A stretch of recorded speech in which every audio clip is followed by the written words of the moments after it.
What is up, everybody? Welcome back to another edition of the Sheehan Show with me, Sean Sheehan, here on Sherdog.com, and I am back with my top 5 bets for the week in the world of mixed martial arts. And there is a ton of mixed martial arts action on this weekend. We have the UFC, as always. We have a big Oktagon card, which I have a preview of. Will probably already be out by this stage. There's like a really good KSW card as well. Plus there's Aries on this weekend, and I'm hearing a lot of good things about this Aries card as well. There's an LFA card on as well. You know, the PFL, probably the event of the year in the PFL. There's AEW Warriors. They have a couple of cards. A lot of MMA this weekend. I have bets for you from 3 different promotions. I'm going to talk about a few bets from one or two of the other promotions as well. So strap in. We have a lot to talk about this weekend. But before we get to this weekend, we have to look back, of course, as always, at last weekend. And again, we went 50-50, but we got a couple of good betting prices out of last week. Our biggest bet that hit in a while, Kel Harrison to win by submission, was plus 185 when we looked at it last week. I believe it went into around plus 155 in some books, but a little bit higher in others as well. So I think if you're betting that one, when we talked about it last week, you would have got it at plus 185. So that's a great bet there to hit in the UFC title fight. The other one that hit was Pfeiffer and Gastelum to go to decision at plus 104. My logic was that Gastelum had never been knocked out, and Pfeiffer's a knockout artist, and that played out exactly to perfection, really. Pfeiffer almost knocked him out. He couldn't knock him out, and the fight went to a decision, so that was absolutely perfect. The ones that didn't hit, Merab to win by decision. Obviously, he got the finish there.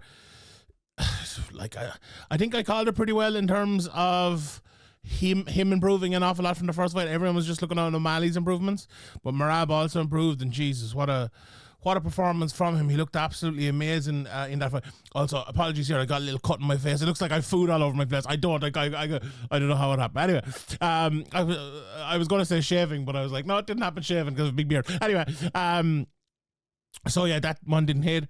But after that, then we had Mix to win by submission as the Flier of the week, and that was no good either. So a tragic performance from for betters of Patchy Mix and for Patchy Mix himself, because not an amazing night, not an amazing showing from poor old Patchy after much promise. But we hit 2 bets anyway. We hit 2 plus money bets, and we'll take that. Our betting record is now 43 from 86. Sorry, so we're right down 50% down the middle, and still only the one Flier hit, but hopefully we probably won't. Hopefully we'll change that this week. Right, I'm going to get straight to my bets here, and I'm starting with the PFL. I have 2 good bets that I really like from PFL. Well, one that I really like, and another that let's get to the first one. The first bet I'm going for is Tadjin at plus 180. I'm at just in the last 10 minutes. This has moved out to plus 180. I had him at plus 170. It's gone out to plus 180. Anyone who listened to my preview for the PFL will know that I was kind of torn between who to pick and what way the fight would go. And I went with Jason Jackson in the end, with the addendum that if that price holds like it is, that I will be picking Tadjin as one of my betting prices. And this is your old school kind of, I'm not sure who'll win. Maybe I have a lean in one way, but that price is leaning too much the other way to ignore. And there's another price in my third bet, which is it's not as good of a price, we put it that way, but it's even more significantly leaning in a crazy way. Again, we'll get to that in a second. But I just think this, I would be a fool, and I think a lot of us out there would be a fool to ignore how good Tadjin has actually been. That rhymes. Over the last, over the last few fights, and how good of a prospect this guy actually looks. Like at 9-0, it'd be very easy to kind of write him off and go, he's too young in the sport for a guy like Jason Jackson, who's 24 fights. He's fought some of the top guys in the world and beaten almost all of them. But Tadjin is just something different. Like, I think Mukhamed Berkamov is a very, very good fighter now. Maybe a tad underrated at times, but he went in there. Well, underrated is maybe the wrong word. Maybe underanalyzed might be the word with him. But either way, Berkamov went in there against Gene, and Gene made it look easy. He really, really, really made it look easy. Like, beat him in the first round.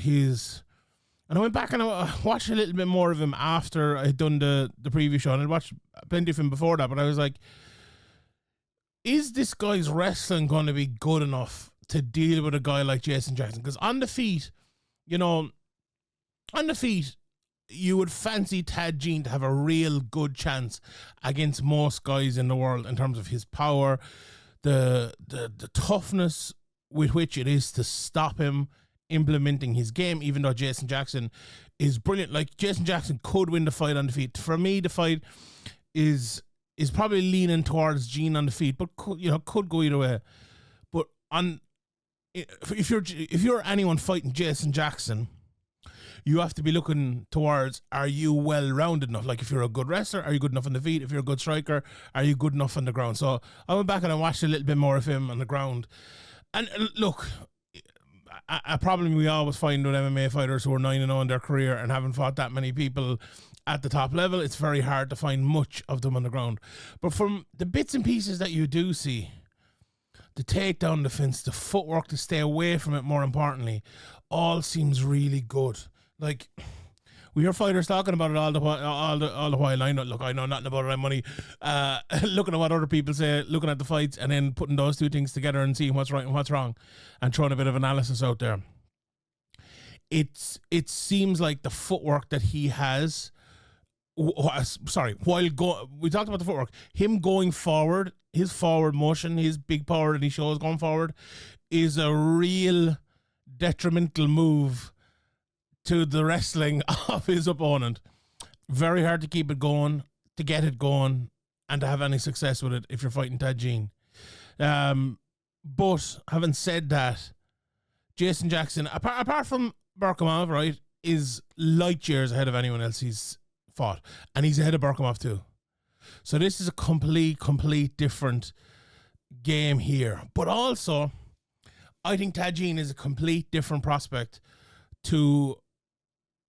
So anyone, let's say, under 10 fights in the world, he has to be right up there.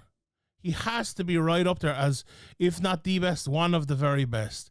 You've Adrian Lee coming through as well, and a few others, but he's very much younger than Tadjin in terms of age, I think, and experience and all that as well. But he has a path to victory in this fight. He's all the way around. He's a good fighter, and he has power, and he's a finisher. And, he's won a couple of decisions as well. It's not just all finishes. He's won 3 decisions in his career, 6 finishes. But yeah, to me, it's a 50-50 fight, really.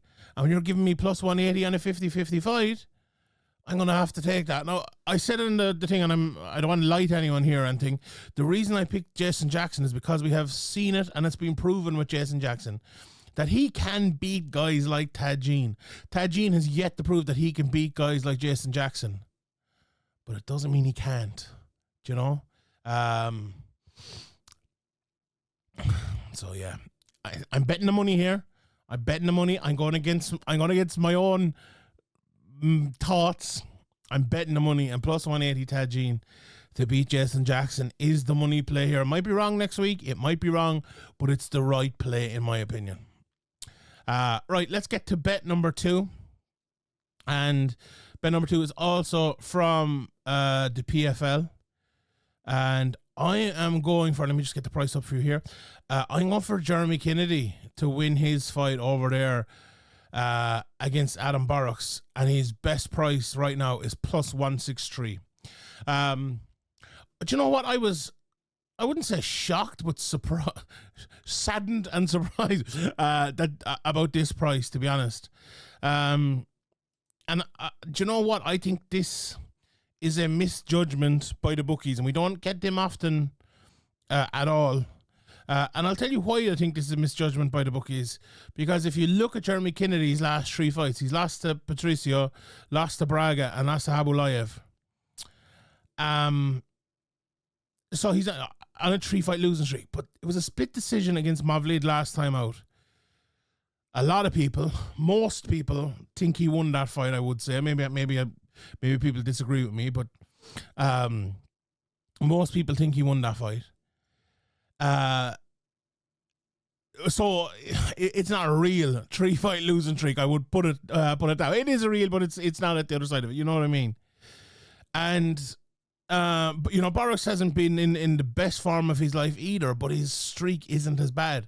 But what I would say to you is, like, that performance against Jesus Pinedo for Boris is a way more worrying than any of the losses that Jeremy Kennedy has had. Losing to Patricio, you know, there's nothing wrong with that, but that was in 2022. He's had 1 win since then against Enrique Barzola, a good win over 3 rounds. But I was a big fan of Adam Barracks for a long time. I like his game, like those beautiful knees that he used to land early. He's well-rounded. He's a good submission game, can win a decision as well. But I'll be honest, I think he's kind of stalled out his career. Why was he out for 2 years? I don't know. Is it injuries? What was it? You know, it was obviously came with the PFL Bellator deal as well. So that obviously was a part of it, I would assume. But, and look, it could be a bit of ring rust on the way back as well. But I actually think that, like, Borax is not one of these guys, apart from, and you know, Darian Caldwell took him down and submitted him pretty quickly. And, you know, they fought before and he won as well. Let's not remember that. Let's not forget that. But I think in that fight, I went back and I couldn't find the whole thing, funnily enough, because I don't know if they're kind of importing the fights over or whatever, but I saw there was a highlight kind of video of it, and from what I remember of it, it was on YouTube. Or was it on the app? I'm not sure. Anyway, Kennedy found it hard to get his wrestling going, and it was a kind of a use your depth to kind of pick him off a little bit. And we spoke about this in the previous show as well. But I just think Kennedy is a better wrestler now than he was back then. Like, he went on a 3-fight win streak after that. One of, you know, the Pico injury, but Emmanuel Sanchez and Carvalho. And again, how good he looked against Mavlid, the way he was able to get his wrestling going. I think his striking has improved as well.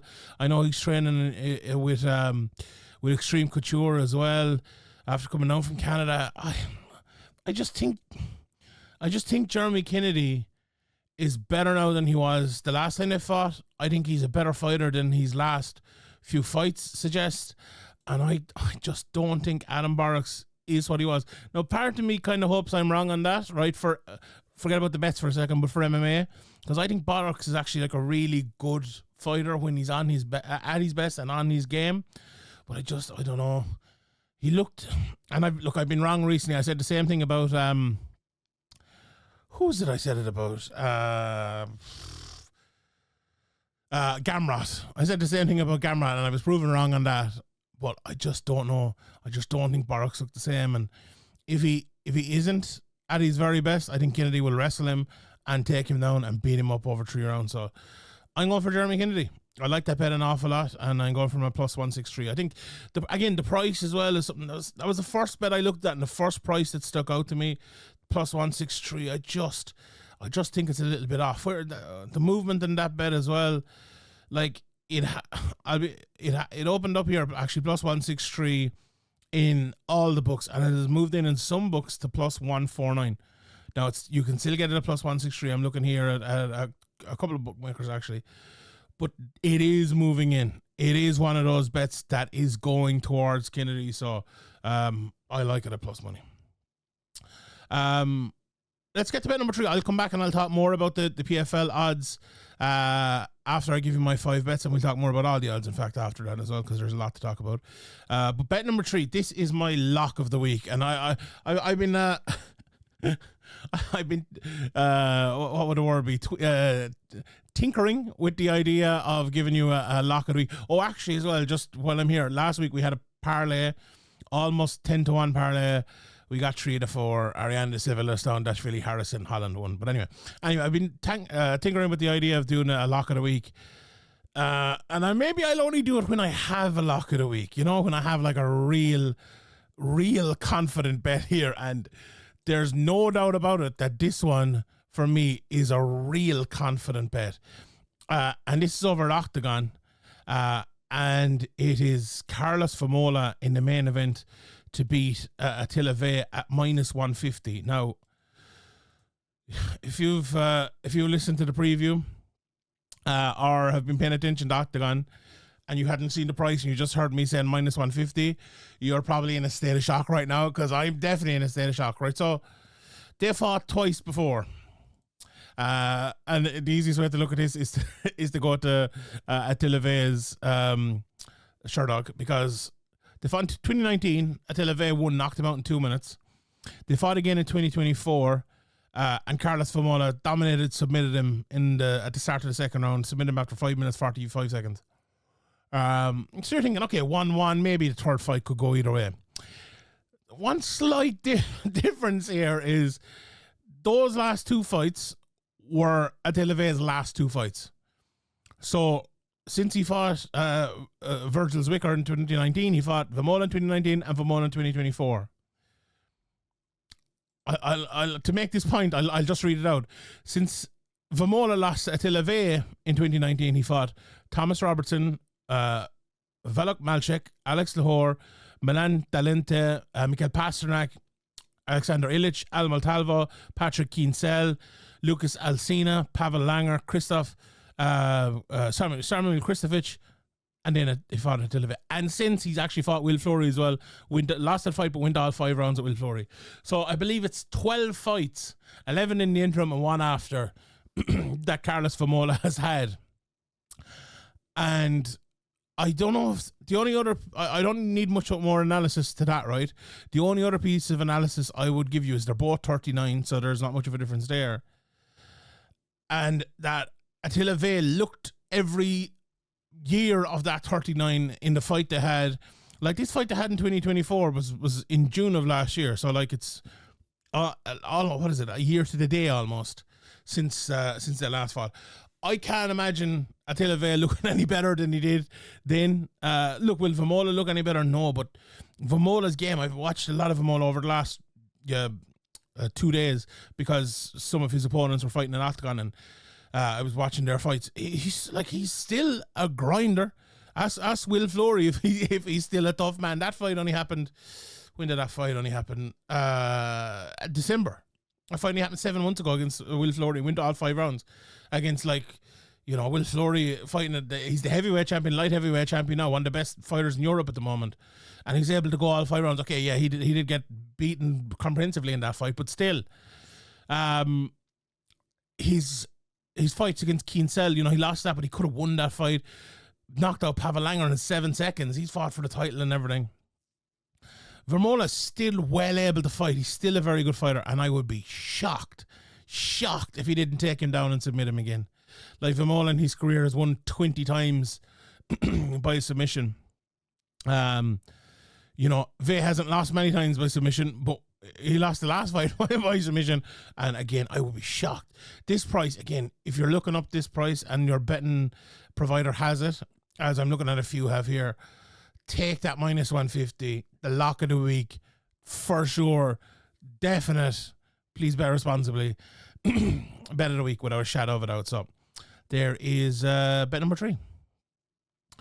Bet number 4. I'm not as confident with this one. Slightly better price at -145. I'm going for Rose Namajunas to win her fight via decision. It's over Miranda Maverick. Watching a bit of Maverick back, like, Maverick has been impressive over the last couple of fights.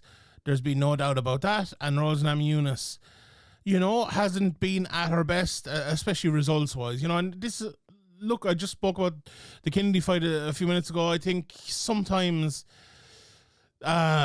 results can be deceiving. Like, I went back, so I put Miranda Maverick into Fight Pass to watch a couple of her fights. And one came up was Jamie Lynn Harth. And I'm like, okay, when did this fight happen? 5 or 6 years ago? I was watching a bit of it. And then I was looking, I was like, she says she's 27 years of age and she's 27 on Sherdog. And then I realized, hold on, that was her last fight. So she's gone from Jamie Lynn Harth. And I no, I could be mistaken, but was that a short notice fight? So maybe something else happened there. But to Rose Namajunas, yeah, I don't know if that's the best move in terms of she's gone from that quality to that quality. No, she did fight Andrea Lee last year, which is a good win. She has fought Jasmine Jasdavicius before she lost that fight. You know, she's been in there, Erin Blanchfield and Macy Barber and Gillian Robertson as well. So she's fought some very, very good people. She's lost almost all those fights apart from the Gillian Robertson fight and obviously the Andrea Lee fight recently. But, you know, when I watch more of the game and more of her fights and more of that fight specifically, it's just very hard to look at her and the way, you know, she grappled in that fight and other fights as well. Look at the way she throws her punches and, like, the speed of them. I think she's a very good athlete in terms of a strength athlete and maybe even endurance with strength. I think in terms of speed and movement and flexibility is not the word. Maybe pliability would be the word on the outside. No, you know, not compared to me now, but compared to Rose Namajunas, I just don't think it stacks up, if I'm being honest. The other side of it for Rose, look, she's not in the best run of her career. Lost Erin Blanchfield last time out, Firon Esparza before that, but she has beaten Tracy Cortez and Amanda Hebas. You know, she has been beating the people you would say at the level of Miranda Maverick, or even a tad above them, maybe. Look, she lost to Blanchfield, the number one contender right now, number two contender. Firo, the obvious number one contender. And then there was a title fight before that. You know, two fights before that, she beat Zhang Weili and Jessica Andrade, going back a long while. So she's, if you're to look at her record, right, not since Karolina Kowalkiewicz in 2016, 9 years ago, has she lost to a fighter, let's say, of this level of Miranda Maverick. And no disrespect to Miranda Maverick. Maybe she'd go on to be the number one contender or title winner, sort of level. But in my opinion, she isn't. And I just think Rose Namajunas should be able to outpoint her.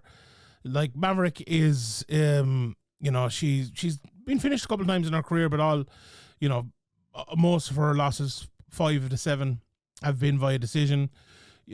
Sorry, that's Rose. 5 of the 7 of her losses have been by decision. All 5 losses. I knew they both had 5 losses. All 5 losses for Maverick have been by decision. She's also gone to 7 decisions in her win column out of 15 wins. You know, Rose, you know, had a lot of submissions early in her career, but since then it's been all decisions. Really, her last 6 fights in a row have all gone to a decision. She's 3-3 in those fights, in fairness, but I think if she gets into win column here, I think it's more than likely to go to decision. I think she's gonna, you know, kind of gonna box her up. It's gonna be hard to finish her. As I said, Maverick has never been finished.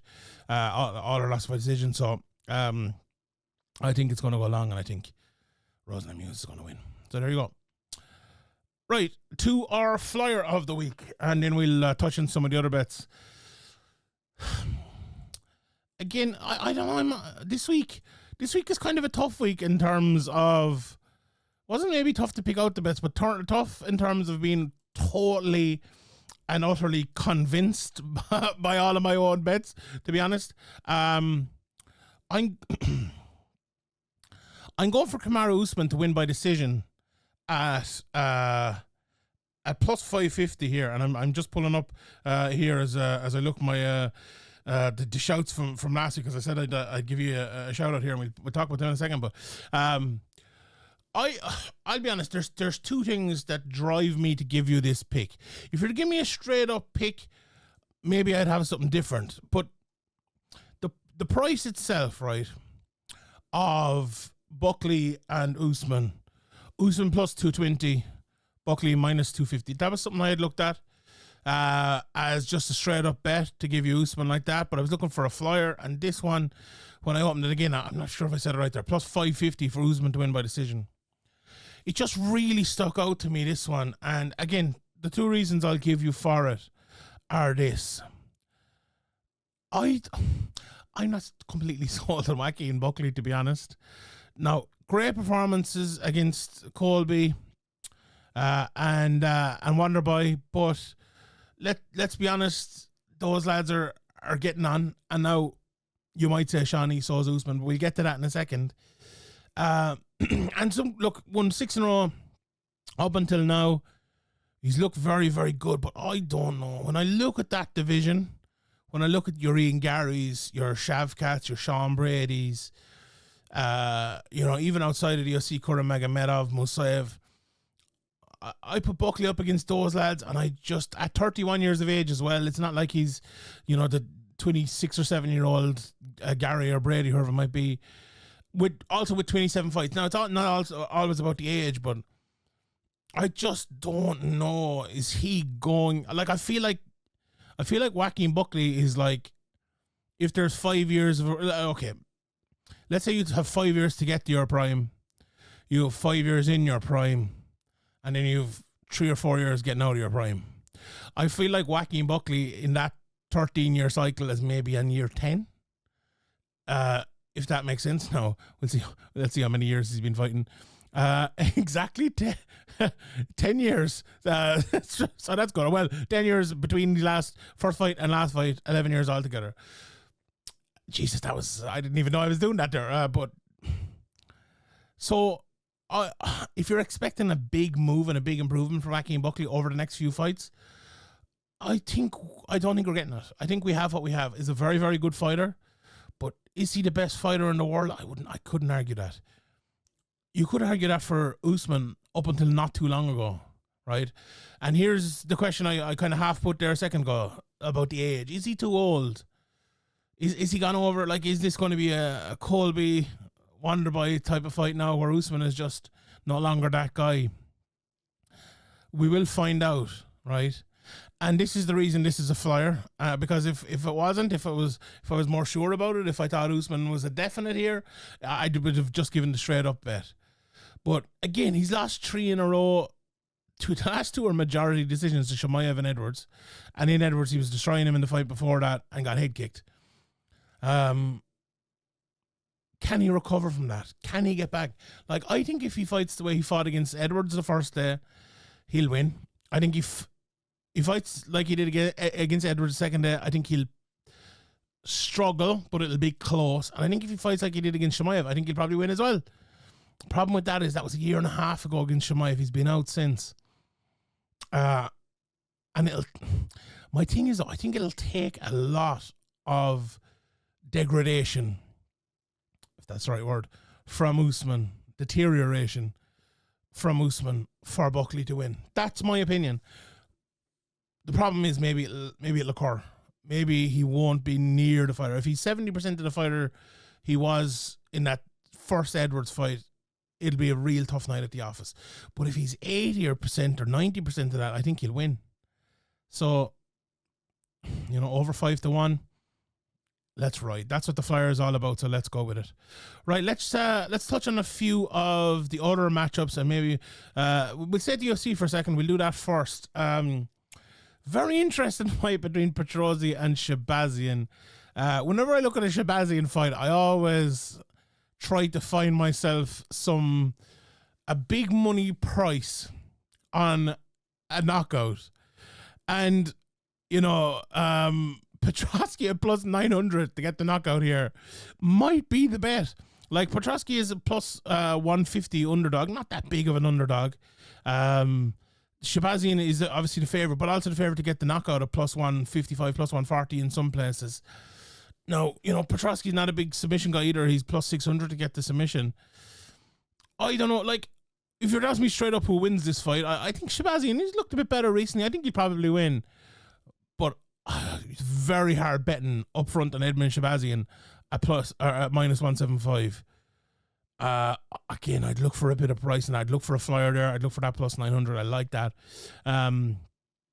The Garbrandt Barcelos fight, do you know what I really love here? The under 2.5 rounds plus 114. Love that price. You know, Cody can knock him out with the best of them. You know, Barcelos a few more, but he can get a finish in there as well. I like that as a price on that one. Aside from that, do you know what? I really like this Umar C coming through. A lot of people talking about him as a real good prospect, but that price is plus 500 in Alonzo Minifield. Look, again, hold on, let's see what price. Actually, this prop bets have just come up here. Minifield by knockout at plus 1100. That's a good flyer. That's a good flyer. Maybe a tenner you never want to see again. But we had Bellator a couple of weeks ago as well. I think that price has changed. He's a bigger favourite now against Paul Craig. Although I think I had the knockout at the time. Bellator knockout now is minus 150, around the same. Yeah. So there you go. I like Chiesa against McKee as well in that one. And Wellmaker's a big favourite. So there is that. Let's talk about PFL. Braga and Pinedo is the probably the biggest fight in the card that I haven't talked about yet.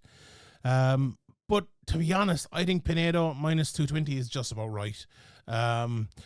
Could be a little bit wider considering what happened the last time out, but I like Pinedo on that one. Storley's a massive favourite against Kikuiri, no betting on that. And those are the other two. With Habulayev as well. Habulayev against Kim. Habulayev, I think, is going to win that fight. This is kind of the opposite of the last fight we spoke about, the Jeremy Kennedy fight, who obviously fought Habulayev. I think Habulayev, both of them have been misconstrued by that fight, I think. Habulayev won't be as bad again, I don't think, as that fight. And actually, minus 220 on Habulayev, I think is a pretty good price here. If you're to doing a parlay across the weekend, I think that's pretty good there. So yeah, look, other than that, hard to bet on anyone. I think a good price as well is Borkomov. He's fighting Kidney St. Louis. Didn't see a whole lot of tape on him now, to be honest. But from what I have seen, I like Borkomov in that fight. Let's go to KSW. Ooh, maybe one of the fights of the weekend is Ardu Vorshek against Phil DeFries. And I was so tempted to pull the plus 163 on Vorshek here. I really like this guy. I honestly think he'll win. I think the reign of Phil DeFries is coming then in this weekend. Now, Phil could really pull him to the ground and make this tough. I think Wojciech's hands are so good. He's powerful. He's strong. I think Wojciech is going to knock him out. And plus 163, I really, really like that. The other bet I liked over there was Damian Stasiak. He's a minus 163 favourite. Roman Szymanski as well is minus 150 against Kasper Formela. Szymanski's always a good bet, I think, in fights like that.